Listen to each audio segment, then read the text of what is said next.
Y ahora, otro nivel.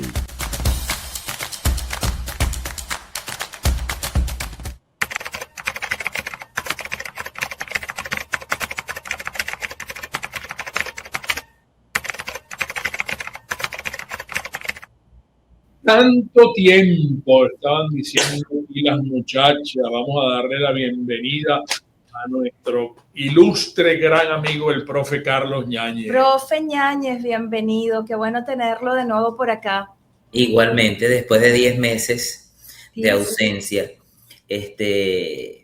por razones de prudencia, ¿no? Pero yo creo que ya es necesario darle a la audiencia, digamos que una atención de lo que está ocurriendo en el país, porque lo comentaba el día de ayer con unos colegas de la universidad, hay muchísimas expectativas en el país.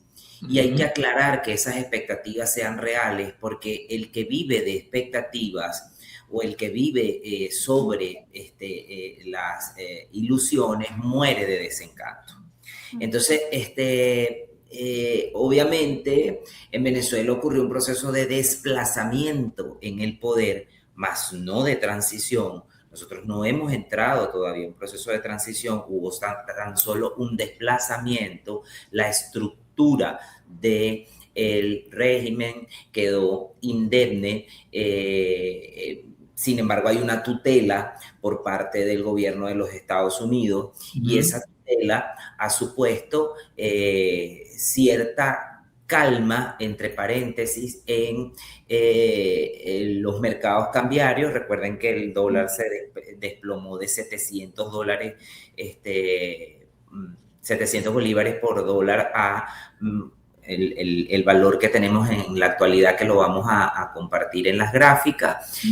Pero eso es como consecuencia de esos primeros $500 millones, de los cuales 300 millones fueron depositados en un fideicomiso en un banco catarí, en el Banco Central de Qatar, que se manejan como dinero, tarjetas electrónicas, pero hay una grandísima crisis económica en el país, porque si bien es cierto que las brechas se han cerrado entre el dólar oficial y el dólar paralelo, vemos en la conducta del dólar paralelo, que es esta línea que está en rojo, y advertimos cómo está a 389,75 bolívares por dólar, con una brecha del 39%.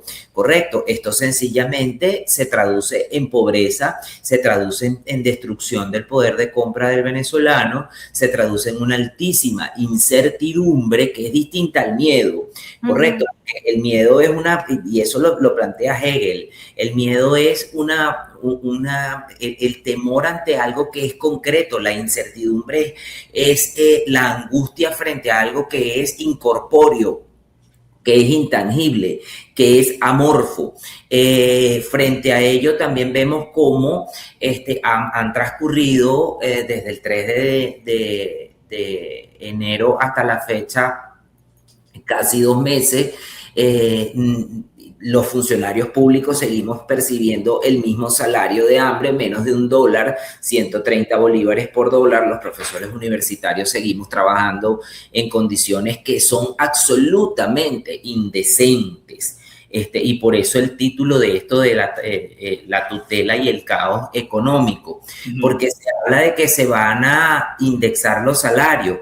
Es lógico que se indexen los salarios, es necesario que se indexen los salarios. Esa indexación salarial provendrá, o ese ajuste salarial, para que la audiencia lo comprenda, provendrá del negocio y la recuperación de la industria petrolera, pero es que la petrolera comprende la industria petrolera per se, la petroquímica, la gasífera, y hay un periodo de mediano a corto plazo para poder recuperar luego de estabilizar a un país que ha estado 27 años con un estado fragmentado. El estado venezolano ha estado fragmentado, sobre todo en cuanto al monopolio legítimo de los medios de violencia del Estado. O sea, el Estado se ha fragmentado y ha permitido que organizaciones distintas a los cuerpos de seguridad ejerzan la justicia en el país. Todavía hay presos políticos, presos de disenso, presos por pensar distinto. Hay una ley de amnistía que se ha malinterpretado, que se ha utilizado de forma ladina.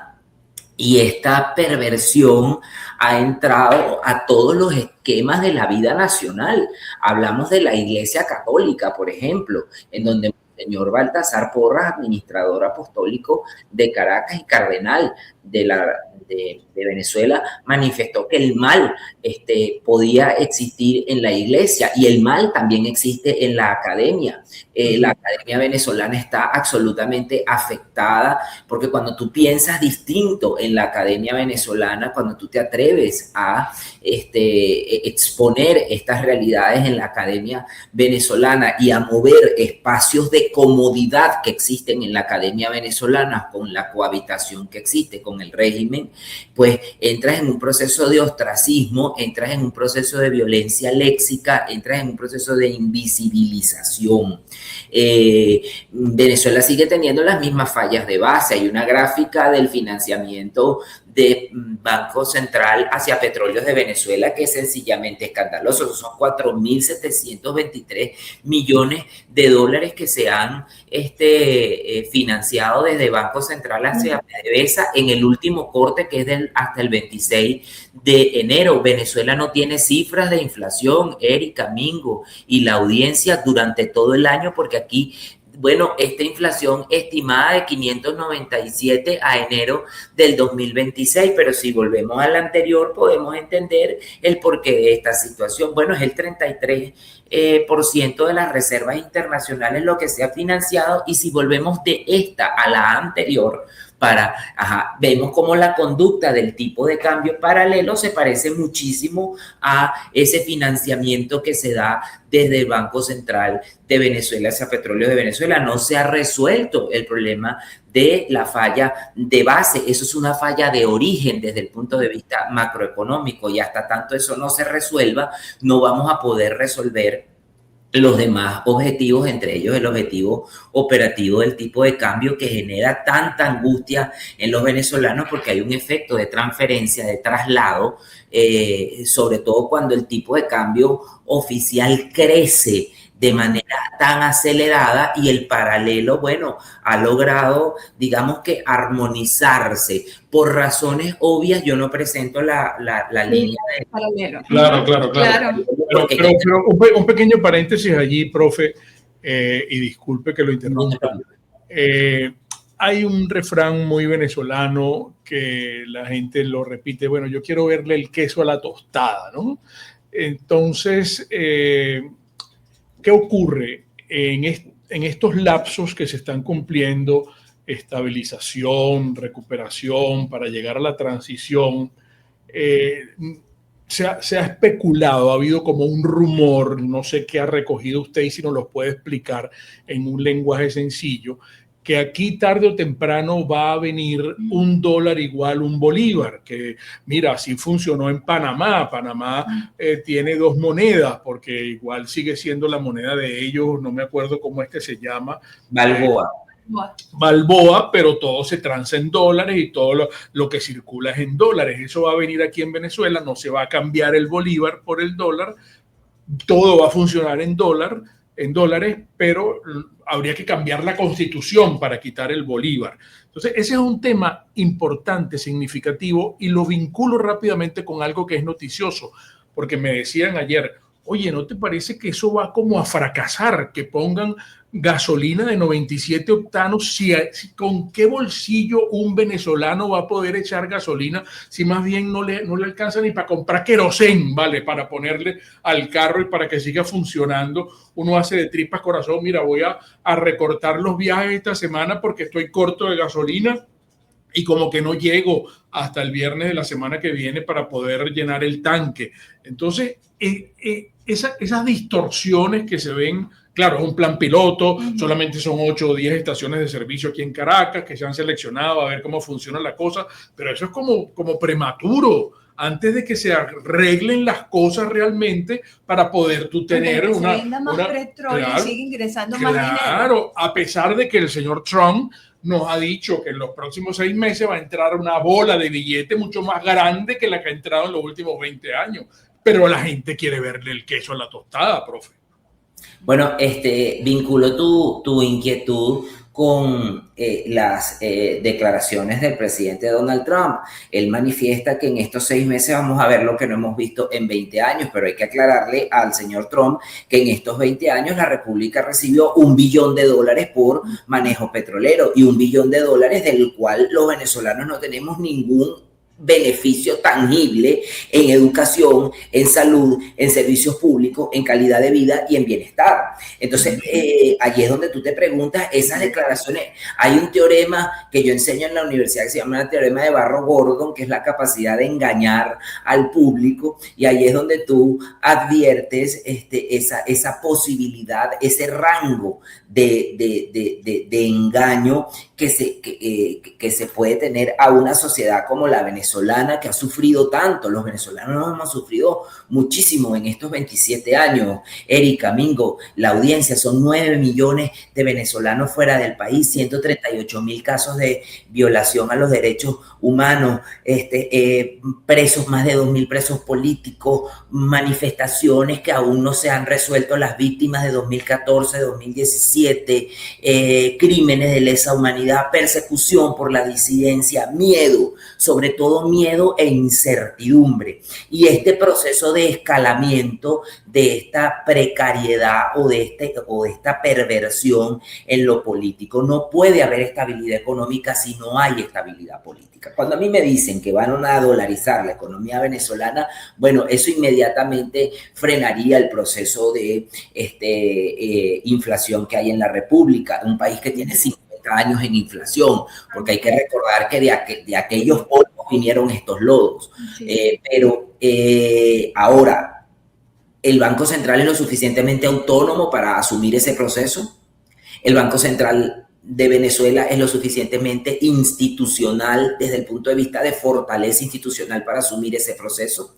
Hay que modificar la Constitución de la República Bolivariana de Venezuela para poder dolarizar, porque no es inmediato, no es como está esperando la gente, el 1 de marzo ya me van a dolarizar. No, hay que modificar la Constitución, y si se lleva de un bolívar a un dólar, hay que corregir esas fallas de base del financiamiento deficitario que se está llevando en la República y que se viene llevando desde el 99. O sea, es una práctica que se convirtió en costumbre, una mala praxis que se convirtió en costumbre del financiamiento del déficit público a través de la emisión de un dinero sin respaldo. Yo siempre he dicho, conjuntamente con otra profesora con la cual trabajo en la universidad, que en Venezuela el dinero no se volvió digital, o el bolívar no se volvió digital en 2021. En Venezuela el bolívar se volvió digital en 2013,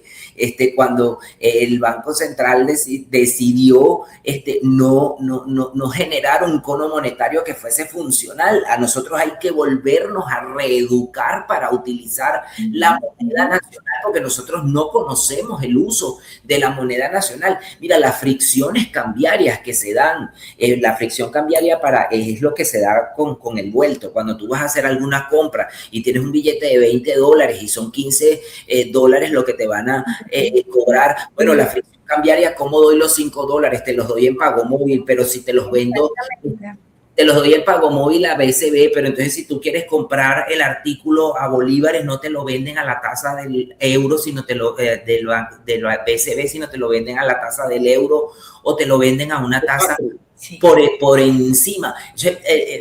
Distorsiones, esos son distorsiones. Todos estos son distorsiones producto de la absoluta insuficiencia del Banco Central desde el punto de vista de su autonomía e independencia política, para establecer este convenio de 1:1 que utilizó Panamá y que fracasó en la Argentina, porque en Panamá fue un éxito con la balboa y el dólar. La balboa se convirtió en una unidad compensatoria para los vueltos. Pero en la Argentina fracasó con la caja de conversión del ministro Cavallo y fracasó porque siguieron manteniéndose soterradamente los mismos vicios de base del financiamiento del déficit público a través de la emisión de dinero sin respaldo.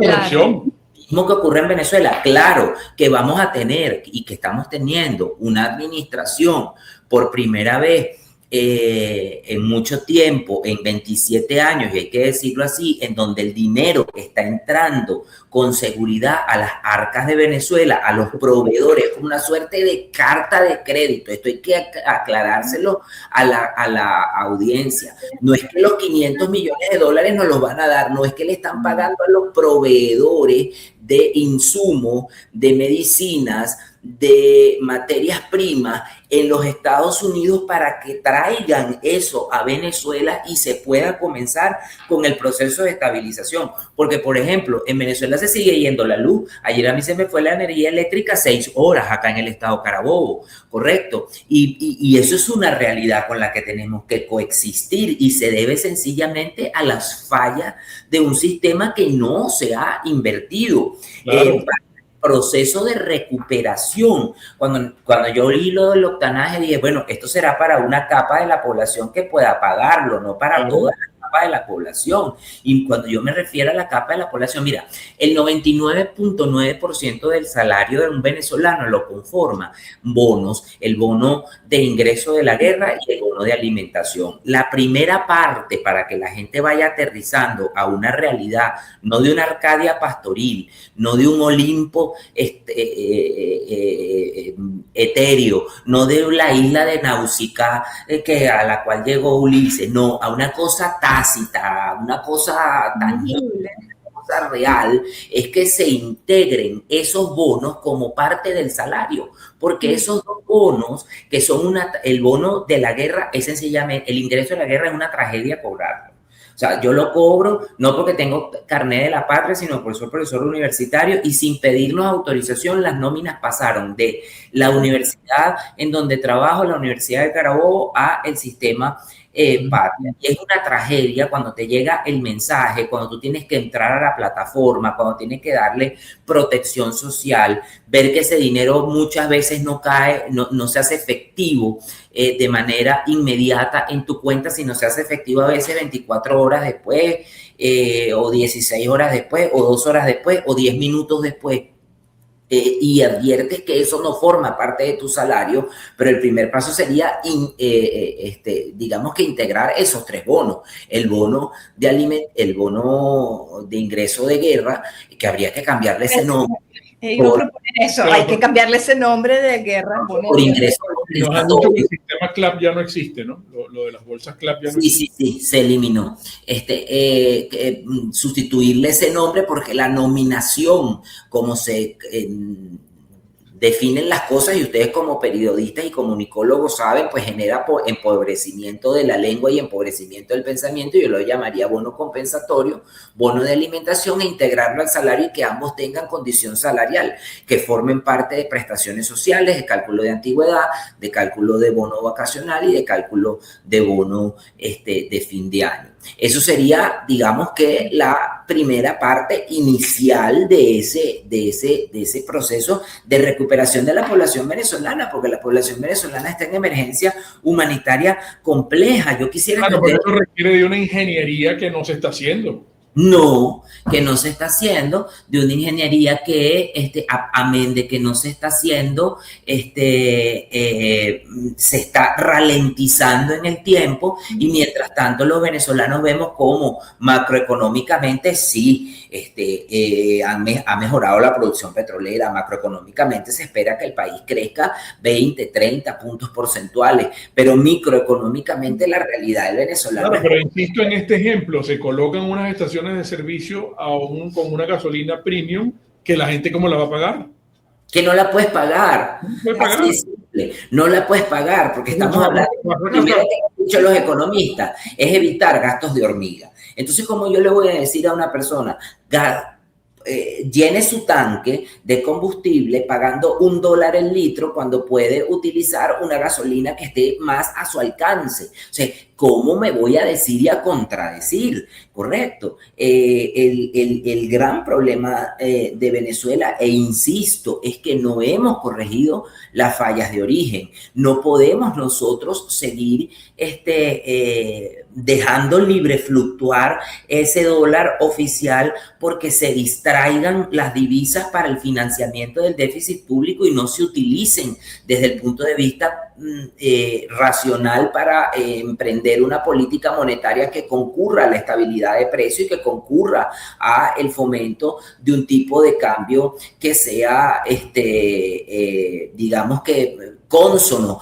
con la realidad de un país que está absolutamente empobrecido. El efecto de transferencia del tipo de cambio es terrible, o sea, $10 pega en el bolsillo, $5 pega en el bolsillo, $20 pega en el bolsillo, y en Venezuela se sigue vendiendo todo en dólares y nosotros seguimos percibiendo todo en bolívares quienes percibimos renta fija, y así usted se diversifique y logre ese mal llamado emprendimiento, que yo lo considero que es subsistencia más no emprendimiento, no logras llegar nunca a fin de mes. O sea, en Venezuela no hay una tranquilidad para llegar a fin de mes de los trabajadores. La inflación en 597 puntos, que es anualizada enero 2026 con enero 2025, eso con datos extraoficiales, haciendo regresiones múltiples, porque les repito, no hay datos del Banco Central. La primera estabilización debería ser solicitarle al Banco Central que actualizara ipso factamente en el término de la distancia todas las cuentas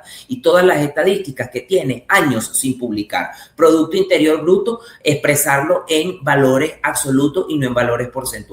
Nivel de endeudamiento, demanda de divisas, oferta de divisas, balanza de pago, nivel de exportaciones, nivel de importaciones, meta inflacionaria, meta de crecimiento. Nada de eso lo tenemos. Eso hay que exigírselo al Banco Central de Venezuela como primer estadio de esta estabilización para lograr la recuperación, porque no nos vamos a... ¿Cómo nos recuperamos si no sabemos cuál es el daño que nos afecta? Si no sabemos la magnitud del daño que nos afecta. Los venezolanos todavía, y este país es maravilloso, digo yo, en algunos aspectos, porque es absolutamente resiliente, todavía guarda niveles de optimismo y dice, no, vamos a dolarizarnos en marzo. No, es imposible, hay que modificar la Constitución de la República de Venezuela, hay que establecer entonces que la moneda es el dólar. El gobierno estaría dispuesto a perder los grados de libertad que le permite manejar la política monetaria para seguir subsidiando su déficit público, porque desaparece la política monetaria. El Banco Central se convierte en una oficina receptora de dólares que distribuirá los dólares como lo hace en Panamá, como lo hace en Salvador y como lo hace en el Ecuador. Correcto. Y nosotros los venezolanos vamos a tener certeza y confianza para mantener este 1:1, porque en Venezuela la confianza está fracturada, está rota.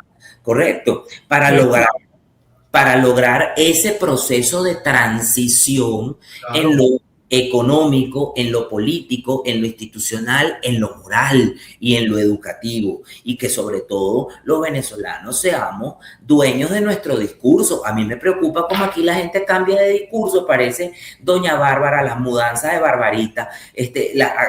Aquí vemos a un presidente de la Asamblea Nacional que le nombra la madre a la gente, que dice vulgaridades, que acude a toda suerte de procacidades, que amenaza, que difama, que ofende, que insulta, y después vemos a una suerte de estadista mutado en un gestor de paz. Vemos cómo se dice en el caso de los Estados Unidos, y después vemos una foto con el secretario de Estado de los Estados Unidos y la bandera izada de los Estados Unidos. Vamos a terminar loco, vamos a poner un poquito de seriedad en este proceso de estabilización, porque si hay algo cierto es que ya los venezolanos no nos llamamos a engaño. ¿Sabes? Ya los venezolanos estamos cansados de esta situación, por ejemplo, de los presos políticos, que es tan alarmante, que todavía existan presos políticos. La amnistía es sencillamente abrir las cárceles y punto, ya. Claro. Eso no tiene más explicación. Vamos a hacer algo, profe. Vamos a hacer un pequeño paréntesis para retomar este tema y otros cuantos que están aquí represados de inquietudes que tienen nuestros amigos del chat. Qué bueno siempre es conversar con el profe Carlos Ñáñez. Distasi Motors es la Honda de los Palos Grandes. Hay un carro que nosotros queremos insistir que vengan a conocer, que es el nuevo modelo Honda City 2026, que ha llegado a nuestras instalaciones de Distasi Motors. The Power of Dream. Este carro conjuga y resume ese lema, The Power of Dream. Usted venga a hacer ese sueño, a tener ese poder gigantesco que le ofrece Honda en Distasi Motors, que es la Honda de los Palos Grandes. Yo insisto que usted venga para que pruebe, porque hay un test drive que usted puede conducir por los Palos Grandes con nuestras ejecutivas, este señor automóvil, porque este es un señor automóvil lleno de tecnología, tanto en el motor como internamente. Venga a conocerlo sin ningún compromiso y converse con la gente de Distasi, la Honda de los Palos Grandes, cómo lo puede pagar. Distasi Motors, la Honda de los Palos Grandes. Y tintorería y lavandería G Cleaners. ¿Qué necesita usted que le pongan como nuevo? Un vestido de fiesta, a lo mejor. Un vestido de fiesta. Ajá. Que vas a celebrar. De noche. Bueno, porque la ropa cotidiana, esto que está diciendo Erika es muy importante, porque la ropa que usted usa durante la semana debe traerla a la tintorería y lavandería G Cleaner. Fíjense que ellos nos han explicado en distintas oportunidades. Por ejemplo, esta franela que me acabo de poner yo, la voy a usar todo el día. Y entonces a lo mejor uno llega a la casa y se la quita antes de bañarse para ponerse la pijama y dice, oye, está limpia, la voy a guardar. Es un error garrafal. Usted no puede hacer eso. No haga eso. Usted tiene que traer a la tintorería y lavandería G Cleaner esa franela que usó durante todo el día, así usted se haya perfumado y haya usado un desodorante espectacular y no huela, no tenga tufo. Ay, chico. Y no haya sudado, porque a lo mejor usted estuvo todo el tiempo en un aire acondicionado y no sudó la franela. Igual tiene que traerla y haga como los solteros que traen desde los interiores y los calcetines y las medias y las sábanas y los paños y todo lo que usan a la tintorería y lavandería G Cleaner en Galerías Prados del Este. No tiene pérdida. En la mezanina, justo en la parte alta donde está Automercados Plaza, toda tu ropa como nueva. Hay una crema reciente que está haciendo, yo quiero, y Erika también, que le encarguen todo a María Torres, encárguenle todo, sí, pero hagan énfasis en probar esta crema que todavía María no la ha metido en el menú. Ajá, pero que ya la probamos. Zanahoria, batata y auyama. ¿Qué color? ¿Qué potencia tiene? ¿Qué textura? ¿Qué ricura? ¿Qué sabor? ¡Wow! ¿Cómo reconforta? Sí, esa crema que está preparando María, y es aquí entre nos que se la pueden, porque no está en el menú, pero háganos caso para que prueben esta sopa. Es una crema exquisita, realmente fabulosa. Usted le pone un toquecito de aceite de oliva y la va a gozar y la va a disfrutar, y después encárguele todo. Si tiene esta reunión del cumpleaños o lo que sea este fin de semana, que la cocina sea de María Torres, los recuerdos culinarios de siempre. Bueno, el profe Carlos Ñáñez sigue con nosotros. Y tenemos preguntas, profe, muchas preguntas, además mucha gente muy contenta de verlo de nuevo por acá. Cónchale, y sí, poder escucharlo. Por ejemplo, Alberto Sánchez quiere saber si es ético validar una recuperación económica que se construye sobre una soberanía destruida y escombros. ¿Qué debe decir la academia hoy? Gran término, si es ético, caramba. Sí, profunda pregunta. Mario Mustiola dice, ¿es viable una transición económica sin amnistía tras el 3E? ¿O la visita del Comando Sur fue para imponer condiciones de soberanía ante el desplazamiento? Ajá. Y Alberto Sánchez formula otra pregunta, ¿estamos ante una transición o ante una economía de escombros? ¿Es posible estabilizar el tipo de cambio cuando la infraestructura básica del país está en el suelo? También por aquí había una pregunta que querían saber si algún día vamos a poder tener un estimado de todo lo que se ha expoliado de las arcas públicas de esta nación. Eso sí es complicado porque el profe nos ha explicado este caos económico donde estamos insertos, y es que la economía no puede separarse de lo económico y viceversa. Entonces, ¿cómo puedes tú avanzar en el ámbito político, en el plano político, cuando el profe nos describe este caos económico en donde estamos metidos? Qué difícil, profe. Bueno, por alguna Qué difícil. parte deberá abrirse una puerta, ¿no? Sí, bueno, con la primera pregunta, sí, sobre ¿es ético la recuperación sobre una devastación o sobre las ruinas de una devastación? Yo diría que más que ético, pragmático. Lamentablemente la historia nos ha enseñado, después del horror de la Segunda Guerra Mundial, después del Tercer Reich, hubo un proceso de recuperación que es lección para toda la humanidad, que es el milagro alemán con Konrad Adenauer y Ludwig Erhard en la Alemania democrática. En la Alemania... sí, ese proceso, de hecho, existe la Fundación Konrad Adenauer, pero para que existiera la Fundación Konrad Adenauer y para que se diera el cambio que se dio en Alemania, se tuvo que deshitlerizar el país. Aquí hay que buscar la manera de eliminar todo atavismo que nos aproxime a las formas torvas, violentas, lesivas del habla, de la forma de pensar, de actuar y de ejercer el poder. Que el ejercicio del poder se limpie, Erika, Mingo y la radioaudiencia, que si yo llegue a ser alcalde, que no es mi intención, pero que cualquier persona que llegue a ser alcalde, gobernador, presidente, que tenga un cargo del poder, no se saque una fotografía, chico, y lo ponga en la entrada de la institución, porque la institución no depende del hombre, el hombre es un mandante, el primer mandatario es un mandante, es un empleado, no es un emperador, ese culto a la personalidad. No es un rey. Venezuela no entró al siglo XXI. Venezuela se quedó en el siglo XIX con los peores atavismos del caudillismo del siglo XIX y con un culto perverso a la personalidad. Eso hay que rescatarlo. Hay que rescatar a la escuela, hay que rescatar al docente, hay que mejorar las formas del habla, hay que mejorar las formas del pensamiento. Ahorita hay un escándalo, yo no sé por qué ese escándalo, de lo que hicieron en el Parque Morrocoy, pero es que lo que hicieron en el Parque Morrocoy es lo que hacen en los microcosmos de la vida cotidiana del venezolano. Aquí una persona cumple años y pone una corneta a todo volumen y toda la cuadra tiene que escuchar lo que decide escuchar. Aquí a mí me provoca, porque cumplí 53 años, cerrar la calle y pongo una silla y cierro la calle y ya está, y se acabó, y la gente se tiene que acostumbrar a mis formas de ejercicio de lo que yo considero el caos. En Venezuela vivimos lo que se llama el momento jovesiano, una existencia violenta, cruda, un daño antropológico gravísimo. Entonces, ¿de qué nos escandalizamos? ¿Cuál es la rasgadera de vestidura de lo que hicieron en los Cayos de Morrocoy? Si eso llevan años haciéndolo, y si eso llevan años haciéndolo en los microcosmos particulares de cada ciudadano, indistintamente del nivel socioeconómico que se tenga, porque aquí no hay consecuencia ante los actos.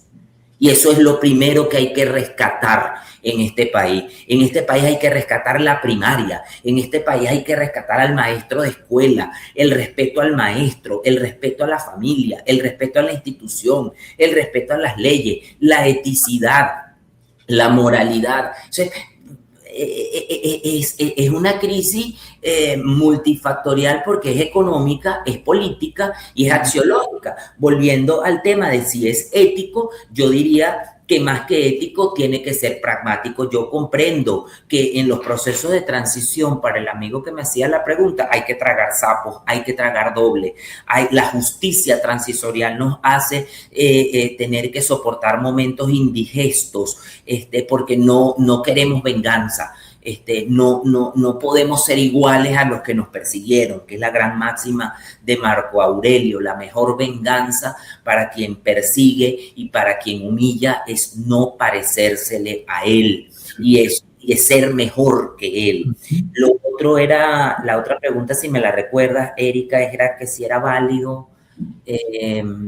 Déjeme intentar ubicarla, profe, porque esto hablamos de transición o economía de ocupación, le preguntan por acá. Ajá, si hablamos de transición a economía de ocupación, inicialmente nosotros tenemos un desplazamiento con una transición tutelada, pero esa tutela no va a durar para siempre. Nosotros necesitamos también tener soberanía, nosotros necesitamos crecer. Yo hablaba hace 2 meses con un profesor que le tengo muchísimo aprecio, que me dio historia en la universidad, y decía, el gran problema de los latinoamericanos y de los venezolanos fue cuando Fray Bartolomé de las Casas dijo que los latinoamericanos éramos eternamente adolescentes, y eso nos hizo ser eternamente irresponsables. Nosotros necesitamos asumir la responsabilidad como un valor ante la vida para que esto funcione. Luego me preguntaban sobre esta economía montada sobre escombros. Sí, toca reconstruir, porque destruir es de bestias, pero reconstruir es de genios.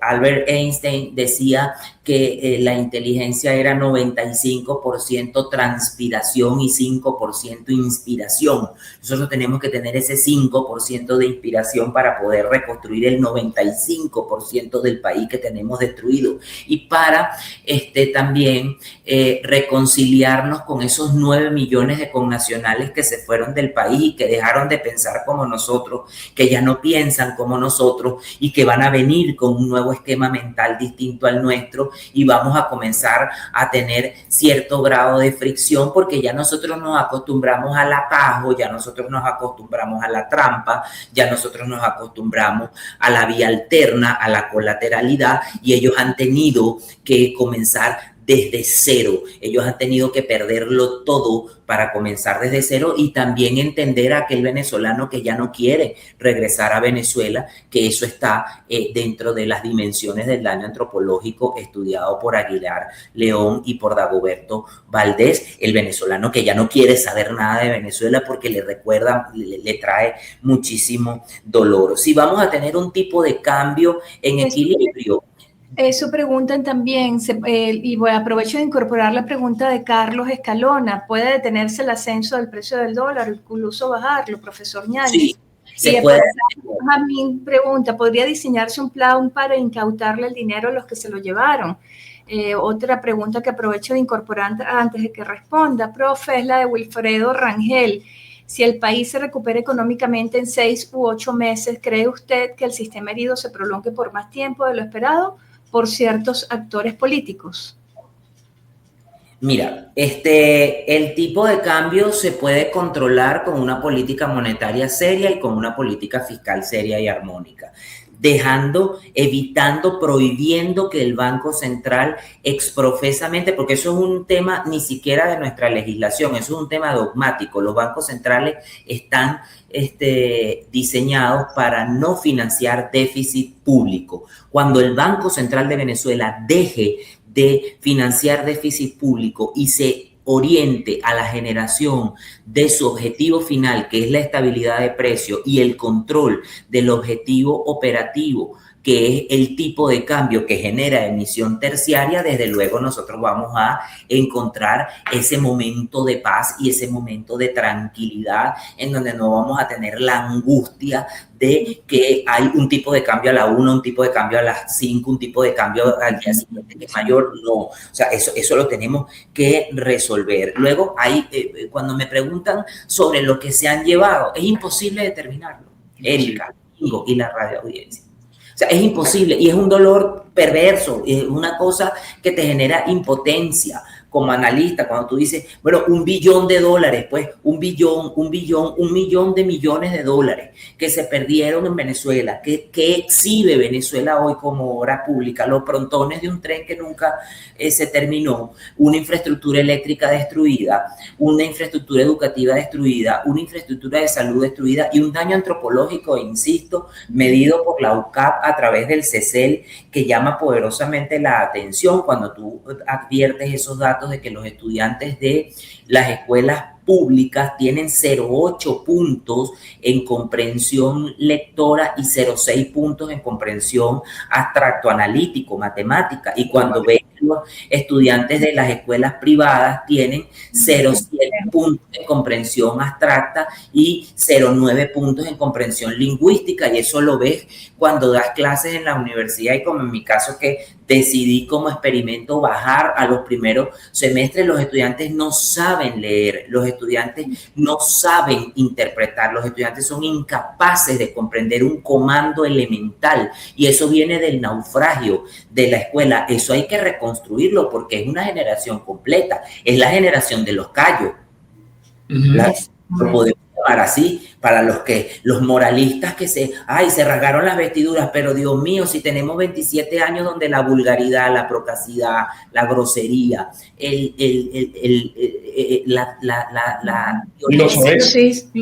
la soecidad se han convertido en programa de Estado, vamos entonces a nosotros a escandalizarnos porque un martes de carnaval la gente se echa espuma en un parque nacional. No, ahora hay que regularlo del parque nacional. Yo estoy de acuerdo que hay que regularlo del parque nacional, pero la gente por conciencia elemental debe entender, yo estoy en un parque nacional y no debo echarme contaminante. Yo estoy en un parque nacional, porque eso también yo lo vi a través de las redes sociales, que a veces provocarse como Edipo, quitarse las fíbulas, que son los alfileres, y sacarse los ojos para no ver más. Y yo vi un señor haciendo una parrilla en el medio del mar. Dije, bueno, nosotros también somos parte del problema. Claro. Sí, claro. El problema no es tan solamente de los que nos mandaron. El problema es que eso filtró en la psique del venezolano. Bueno, un poco el comentario que le hace Eduardo Rivas, profe, la distorsión va mucho más allá, la distorsión está en la cabeza de millones de venezolanos y de allí surgen instituciones gaznápiras y un país sumido en la idiotez y el fracaso. Hay que decirlo. Sí. Es así, un país sumido en la pobreza del lenguaje, en la pobreza del espíritu y en la pobreza material, ¿correcto? Unas instituciones que nos sirven. Aquí tenemos un ministerio para la felicidad, ministerio para el ecosocialismo, ministerio para el ecosocialismo y hábitat, ministerio para la mujer, ministerio y un estado hipertrofiado, y no hay la capacidad para generar niveles de bienestar elementales. Luego incautar para regresar, bueno, se pueden incautar que es escandaloso, estimado, las 2.5 toneladas de oro monetario que están depositadas en el Banco Central, en un banco de Suiza, que son 2.5 millones de toneladas valoradas en 5.000 euros, 2.500 kilos de oro, pues para que me entienda la audiencia. Eso se podría recuperar, pero ahora yo pregunto, ese banco que percibió ese dinero jamás le preguntó cuál era el origen de los fondos. Por ejemplo, porque es que la complicidad tampoco es de los venezolanos, la complicidad es del mundo, ¿correcto? O sea, la complicidad es del mundo. Es preguntar, discúlpame, ¿de dónde vienen estas 2.500, 2.5 millones de toneladas, de 2,5 toneladas de oro? Capitales, claro. Por 5.000 millones de euros que has podido reconstruir a tu país. ¿De dónde provienen? Lo congelan y lo devuelven. ¿Podemos revertir el daño? Desde luego, se va a revertir. Pero se va a revertir en el largo y en el mediano plazo. Siempre nos va a quedar una cola de generacional que va a tener un daño antropológico subsumido y determinado allí. Y tenemos que entender que el país hay que reconstruirlo. Fuerza para reconstruirla. Toda, la del mundo, la de ustedes, por ejemplo, es la fuerza. Y ese país hay que reconstruirlo antes que un poco de políticos estúpidos que están clamando elecciones dentro de 8 meses, sin haber logrado la reinstitucionalización del país como se debería, para poder aspirar a que haya una limpieza política en el país. Ellos ellos no están ubicados, lamentablemente, en lo que pareciera que no han entendido lo que está ocurriendo, profe. No, sí lo han entendido, y muy bien. Sí lo han entendido porque se han beneficiado del caos, se han beneficiado de la entropía, se han beneficiado del horror, se han beneficiado de esta situación, se han beneficiado de la desesperanza. Entonces, bueno, esa gente tiene que entender que antes de elecciones nosotros tenemos que ir a un proceso de estabilidad, a un proceso de recuperación y a un proceso de transición, porque si no nos va a ocurrir lo mismo que nos ocurrió el 28 de julio del 2024. Ganando, perdimos, pues, y eso se quedó así, y nos hemos acostumbrado a eso. Y eso existe, y quiero que ustedes lo comprendan, que no solo es a nivel político, es a todo nivel. Usted aquí se atreve a reclamar en una institución y a usted le quitan el cargo inmediatamente. Por eso la gente tiene una cosa que se llama violencia léxica en las organizaciones, y es el miedo a perder la posibilidad de la poca manutención o de la poca cobertura que te da el empleo. El daño acá es económico, es moral, es institucional y es político. Hay que reinstitucionalizar al país, y vaya cosa tan compleja. La gente cree que eso de reinstitucionalizar el país, mira, el doctor Acemoglu y el doctor James Robinson escribieron un libro, ¿Por qué fallan las naciones? We Fail the Country. Y las naciones fallan cuando las instituciones se enflaquecen, cuando las instituciones se hacen retrógradas. ¿Cómo volver a darle al Banco Central la autonomía que merece? Un presidente del Banco Central que tenga la posibilidad institucional de decirle al presidente de la República o a la autoridad fiscal: no voy a financiar déficit público porque esto estaría actuando en contra de mi función institucional. Lo que pasa en los Estados Unidos con Jerome Powell y Donald Trump, que Donald Trump quiere que bajen los impuestos, los intereses, y Jerome Powell dice: los intereses no se van a bajar porque los Estados Unidos podría correr un riesgo inflacionario. Eso se llama solidez institucional, y eso no lo tenemos. Los partidos políticos que no representan a nadie, que se convierten en clubes y no representan a nadie. O casos de partidos políticos que en Venezuela se convirtieron en clubes, en lugares en donde muchachitos sin formación. Y vuelvo con esto: no es que yo esté en contra de que existan políticos jóvenes, yo estoy en contra de que existan políticos jóvenes sin formación. Los políticos tienen que tener una formación, los políticos tienen que tener una preparación. La política es una ciencia arquitectónica, aristotélica, socrática, que la política viene etimológicamente de la polis, de establecer actos beneficiosos para la ciudad, en lugar de estar perdiendo el tiempo en tanto discurso hueco que hay en el país y en tanta expectativa que se le está diciendo a la gente. Para resumir e ir terminando, entender que los temas de transición requieren momentos indigestos, requieren inteligencia emocional, requieren asumir el pragmatismo por encima de la eticidad. Nosotros necesitamos justicia y no venganza. Nosotros tenemos que ser mejores a quienes nos han perseguido, y esa será nuestra mejor forma de pasar factura, cuando nos comportemos mejor, cuando seamos éticamente superiores. Y tenemos que recuperar a esta sociedad que está extraviada en estos lodos terribles de la indecencia, de la inmoralidad, de la falta de las formas, que, como lo dije, ha permeado a instituciones como la iglesia. O sea, que Cardenal Baltasar Porras haya tenido que decir que en la iglesia también hay maldad, que ha permeado a la academia, que ha permeado a la vida familiar, que desde la familia se eduque para la eticidad, se eduque para la alteridad, para el entendimiento y el respeto del otro, y que jamás se vuelva a perseguir a alguien por pensar distinto a el orden establecido. Y lo que ustedes han venido haciendo como periodistas valientes, resistir y darle palabras a la libertad y libertad a la palabra, no convertirse en periodistas propagandistas, que nosotros los consumidores de información no aplaudamos, ay mira qué bueno el periodista que está diciendo la noticia, no, es que lo que está diciendo ahorita lo ha debido de decir 20 años antes, correcto, cuando decidió quedarse callado la boca y en un noticiero solamente repetir el concierto y en un noticiero solamente repetir la sección de espectáculos, y los noticieros en Venezuela se convirtieron en espacios a los Aldous Huxley del divertimento. Aquí en Venezuela, ¿quiénes denunciaban? Pues ustedes, los medios electrónicos, los periódicos, los pocos periódicos que quedan donde uno escribe, pero los medios ahora los reivindicamos. Ay, qué bueno, qué chévere el periodista que hace su trabajo. Es una maravilla.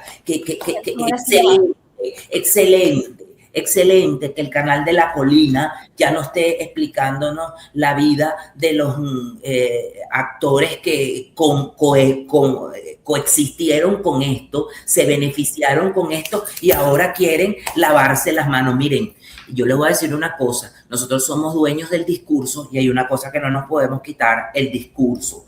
Correcto, el discurso es eso, como lo que dijo Mingo, esa que tú le llamaste la atención, Erika, le dijiste, ay, no se dice así, es un tufo. El discurso es una cosa que nos acompaña. Cuando tú dices una cosa, te haces dueño de lo que dices. Entonces, bueno, yo soy dueño y ustedes son dueños de haber denunciado 27 años de tropelía. Aquí hay gente que ahora tú la ves y, bueno, más democráticos que Konrad Adenauer, más democráticos que Hannah Arendt, más democráticos y liberales que Ayn Rand, y se les olvidó todo lo que hicieron, y se les olvidó que mientras estaban tocando música, divirtiéndose, llevando orquestas, dirigiendo orquestas, aquí había gente que las estaban matando en la calle. Eso se nos olvidó. O sea, eso hay que recordarlo para poder resurgir como sociedad, hacer como los alemanes, que nos dé vergüenza este periodo de la historia. Y terminar mi intervención acá con la recomendación de un libro de Theodor Adorno que se llama Educar para no repetir Auschwitz. Si la educación tiene algún sentido, dice ese libro, es educar para no repetir el horror de Auschwitz, educar para no repetir el horror de Venezuela, de 9 millones de personas desplazadas. Y como yo siempre abuso en este programa, y ahora más, pues tenía 10 meses sin verlo, voy a terminar con un poema de Benedetti, que sí, Benedetti era de izquierda, pero esto que nos ha gobernado en 27 años no es de izquierda, esto es otra cosa distinta a la izquierda, y se llama Vuelvo, y el poema en una de las partes dice: todos estamos rotos pero enteros, diezmados por perdones y resabios, un poco más gastados y más sabios, más viejos y sinceros. Lo de viejo no cuadra con Erika, es para mí, es para mí. Un gran abrazo, qué bueno tenerlo de vuelta. No, y yo agregaría que también en estos tiempos requerimos de las personas más capaces, sí, que las tenemos para que estén en los puestos claves para esta reconstrucción. Así es. Eso es como el profesor Ñañez. Como el profesor Ñañez. Por ejemplo. Así es. Gracias, profe. Maravilloso reencuentro.